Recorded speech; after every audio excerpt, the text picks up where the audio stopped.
Hi! In front of me is DOOGEE V20 and today I would like to show you how you can change the Wood apps on this DOOGEE device.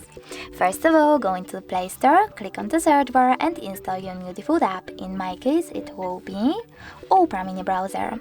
When it's ready, you don't have to open it, just click Home button and go into Devices Settings.